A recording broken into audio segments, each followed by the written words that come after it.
नमस्ते। मैं GSM college की प्राध्यापिका डॉक्टर सीमा सक्सेना आज आपके सामने एक छोटा सा वीडियो लेके आई हूँ।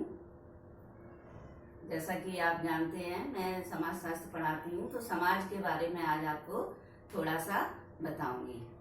सबसे पहले आपसे पूछ लेती हूँ, आप लोग कैसे हैं? आशा है ठीक ही होंगे, घर में होंगे, सुरक्षित होंगे। तो ठीक है, मैं आपको आज समाज के बारे में बताऊंगी। समाज क्या है, कैसे बनता है, किसने बनाया है। ठीक है, समाज क्या है और ये कैसे बना।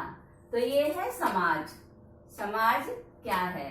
ठीक है, तो समाज के बेटा दो भौतिक रूप होते हैं, दो समाज के रूप होते हैं।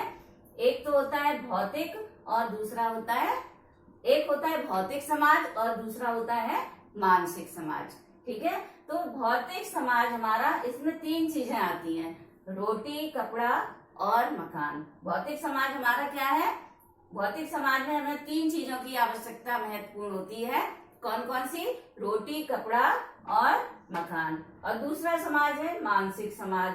तो ये इसमें कौन कौन सी तीन चीजें आती हैं? सभ्यता, संस्कृति और संस्कार। ये तीनों चीजें हमारी आती हैं मानसिक समाज में। तो ठीक है, भौतिक समाज हमारी जो तीन चीजों की आदान प्रदान तीन चीजों का करता है, वो क्या है? रोटी, कपड़ा और मकान। रोटी के बिना मनुष्य जीवित नहीं रह सकता, कपड़ा के बिना भी नहीं रह सकता और मकान के बिना। तीनों इसकी आवश्यकताओं की महत्वपूर्ण चीजें होती हैं, जिसका ये आदान प्रदान करता है। ये कौन सा समाज है हमारा? भौतिक समाज। ठीक है, और दूसरा आता है मानसिक समाज। मानसिक समाज में तीन चीजें होती हैं, कौन कौन सी? सभ्यता, संस्कृति और संस्कार। तो ठीक है, तीनों चीजें होती हैं, इसी के आधार पर सभ्यता।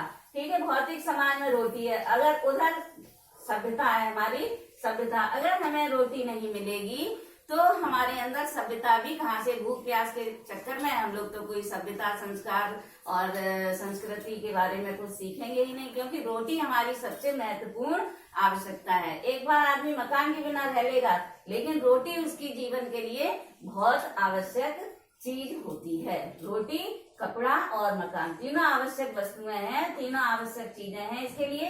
और ये क्या है? सभ्यता, संस्कृति और संस्कार। मानसिक समाज, मानसिक समाज में ये तीनों चीजें आती हैं। ठीक है, ये तो हो गया। और समाज बनता कैसे है? व्यक्तियों के समूह से। जहाँ पर व्यक्ति होते हैं, जहाँ पर व्यक्ति रहते हैं, उसे हम समाज कहते हैं। व्यक्तियों का समूह ही समाज कहलाता है। ठीक है, जहाँ पर व्यक्ति होंगे वहां पर समाज होगा। अब आपका आता है भारतीय समाज। भारतीय समाज कौन सा है? भारतीय समाज में बहुत सारी व्यवस्थाएं आ जाती हैं, वर्ण व्यवस्था, जात व्यवस्था, बहुत सारे होते हैं। तो वर्ण व्यवस्था क्या है? जैसे हमारा ब्राह्मण और क्षत्रिय, वैश्य और शूद्र, ये क्या है? जाति व्यवस्था।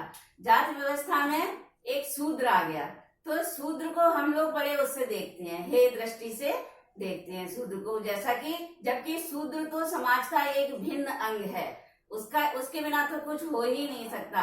शूद्र तो हमारा, शूद्र को हम लोग कैसे देखते हैं? उसका शोषण करते हैं, सोचते हैं अरे अरे ये तो शेड्यूल कास्ट है, बैकवर्ड है, इससे हम लोग दूर रहें। छुआछूत, जिसे हम छुआछूत भी कह सकते हैं। छुआछूत की जो समाज में ज्यादातर बीमारी फैल रही है, वो हमारे अंदर नहीं होनी चाहिए। छुआछूत बिल्कुल भी नहीं होना चाहिए। तो शूद्र क्या? शूद्र हमारे घर की नालियां साफ करता है, सड़कें साफ करता है, हमारे घर बनाता है, हमारे घर के सारे काम करता है। तो शूद्र हमारा सबसे महत्वपूर्ण अंग है। समाज का सबसे महत्वपूर्ण अंग क्या है? शूद्र। वर्ण व्यवस्था में कौन सी चार चीजें आ गई? कौन सी? जाति और जाति। एक सबसे पहले आपको बता दें कि जाति जन्म से ही होती है। भगवान जाति नहीं बनाता, जाति कौन बनाता है? इंसान होता है। अगर हमने ब्राह्मण कुल में जन्म लिया है तो हम ब्राह्मण हो गए, शूद्र कुल में लिया तो शूद्र हो गए, क्षत्रिय कुल में लिया तो क्षत्रिय हो गए, और वैश्य कुल में लिया है तो हम वैश्य हो गए। हमें जाति कर्मों के आधार पर नहीं मिलती, जाति हमें जन्म से ही मिलती है। जातियां भगवान नहीं बनाते।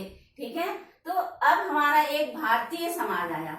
हमारे भारत में, हमारे पड़ोसी देश से बहुत सारे लोग आते हैं, हमारे भारत से बाहर जाते भी हैं दोस्त, बहुत सारे लोग बाहर भी जाते हैं। लेकिन जो बाहर से आते हैं उनका भी हम सम्मान करते हैं, जो यहाँ से बाहर आते हैं उनका तो खैर हम लोग नहीं बता सकते, लेकिन हमारा भारतवर्ष ही एक ऐसा है, भारत देश ही एक ऐसा देश है जिसे हम बहुत जिसमें हमारी विविधता होती है। विविधता, भारतवर्ष जो धर्मनिरपेक्षता है, भारत का जो भारतीय समाज हमारा है वो धर्मनिरपेक्षता पर आधारित है। धर्मनिरपेक्षता वो हर धर्म को मानने वाला है, चाहे हिंदू, मुस्लिम, सिख, ईसाई, कोई भी धर्म हो, भारतीय समाज हमारा हर धर्म को मानता है। ठीक है बेटा, तो कल मैं आपको जाति व्यवस्था के बारे में बताऊंगी। आज का वीडियो केवल इतना ही। आशा है आप इसे पसंद करेंगे और घर में रहिए, सुरक्षित रहिए। ओके,